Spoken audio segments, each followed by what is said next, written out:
Akkam jirtu maatiiwwan taaddeetu kan biyya keessaaf ala teessanii barnoota keenya hordoftan har'a waan haaraa qabadheetan isiniif dhiyaadheen jira. Innis maal ture?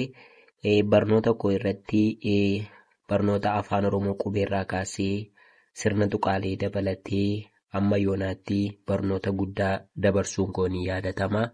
Haa ta'us immoo malee namoonni maatii keenya taatan yeroo tokko tokko viidiyoon keenya darbee isin bira dhufaa tartiibaa akkan itti barsiiseen isin bira dhufu.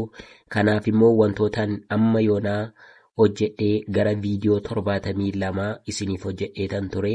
Viidiyoowwan 72 kana namni kamiyyuu iddoo tokkotti ilaalee barnoota afaan Oromoo haala salphaatiin barreessuuf dubbisuu waan danda'uu fi kanaaf immoo Taaddeen Tuubii rakkoo kana furuudhaa fi viidiyoowwan 72 kana bakka tokkotti walitti qabee isiniif dhufee jira. Isin immoo iddoon isinitti agarsiisu kana tuqxanii iddoo viidiyoowwan 72 kuni amma yoonaatti kanan isinii hojjedhe suni tartiibaanii qubeerraa kaasanii amma iddoon irra dhaabadheetti kan jiranii eessaa akka argattan walitti qabee isin hubachiisuu dhufeetan jira. Kanaaf immoo iddoon tuttuqoo ilaalaan isiniin jedha.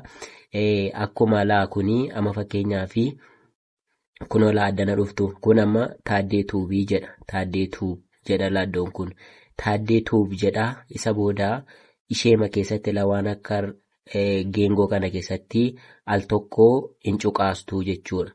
Gaafa al tokko cuqaastanii fidaa jira eegaa obsaanii isa booda gaafa sarratti cuqaastanii elaa kunoo bifa kana argattu jechuudha. Suura kana jalatti jechuudha.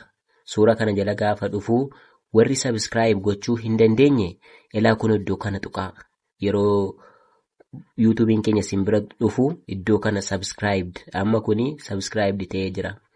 Maamila maatii koo ta'ee jira jechuudha. Kanaafi akka kanatti kan iddoo kanatti cuqaasaa. Viidiyoowwan 72 sana immoo eessatti argattu yoo jettan immoo eessatti arganna yoo jettan immoo kunolaa kanarra jirti kana keessa jira jechuudha. Erga piroofaayilii jala tuxxanii booda iddoo kana argattu. Isa booddee maal gootu al tokko play listeetti kun viidiyoowwan 72 kana iddoo kanatti walitti qabeen jira. Isa booddee piroofaayilii koo tuxxanii kaatanii bifa kana isinii fiduu qabaa jechuudha. Akkuma isinitti tuqe piroofaayilii yeroo tuxxan gaafa viidiyicha jalatti iddoo kanatu cuqaastuu jechuudha. Iddoo kana gaafa cuqaastanii kunoo isa kanarratti dhuftanii cuqaastuu jechuudha. Gaafa dhuftanii kana cuqaastanii mi'aal tokko nan cuqaasa. Isa booddee gaafa cuqaastanii maal godhaa? Gaafa cuqaastanii amma baneen jira. Gaafa banee jiru asitti baneen jira jechuudha. Gaafa banee jiru maal godhaa? Nan cufa sagalee kana isa booddee kun tartiibaanii asii gadi kaa'ee jira jechuudha. Tokkoffaa, lammaffaa, sadaffaa, arfaffaa jedheetu asii gadi kaa'ee jira jechuudha. Kanaaf mata dureen isaallee maal jedhee jira? Boqonnaa sammuu jedhee jira. Boqonnaa sammuu waan jedhee jiruu fi viidiyoon kun tartiibaanii kan barbaaddaniini akka kanaanii amman viidiyoo amma kana isinii hojjedhetti viidiyoowwan 72 tartiibaan jechuudha.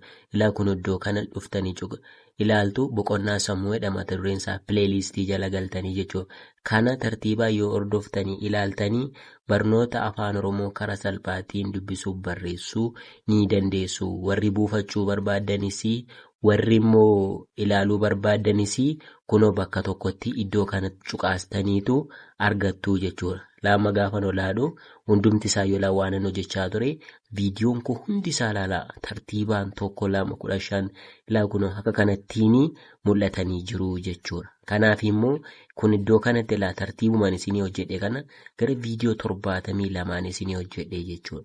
Viidiyoowwan 72 kana tokko tartiibaan akka hordoftaniif isin fayyadaa jechuudha. Tartiibaan akka hordoftaniif waan isin fayyaduu fi isa kanarratti hordofaa isiniin nan jedhaa jechuudha.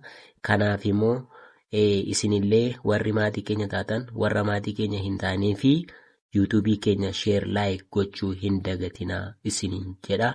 Isa booda isinillee barnootaan isiniif qoodu kana hordofaan isiniin jedhaa.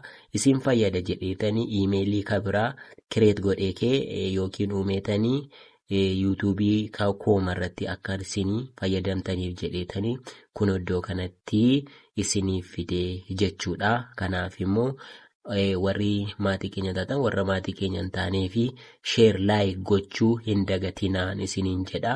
Kanaaf fedhaa kun akka kanatti qubee irraa kaasee qubeema kanatu immoo deebi'ee himatee jechuudha. Barnoota hedduu isaas irraa argattuun isiniin jedha. Waan dhaggeeffattaniif immoo guddaa galatoomaa. Barnoonni keenya akkuma itti fufu ta'a. Isin garuu hundasaa bakka kanaa iddoo kanaatti argattu jechuudha. Isiniin jedha. Barnoota keenyaan hanga walitti deebinutti turtii gaarii nuuf qabaadha.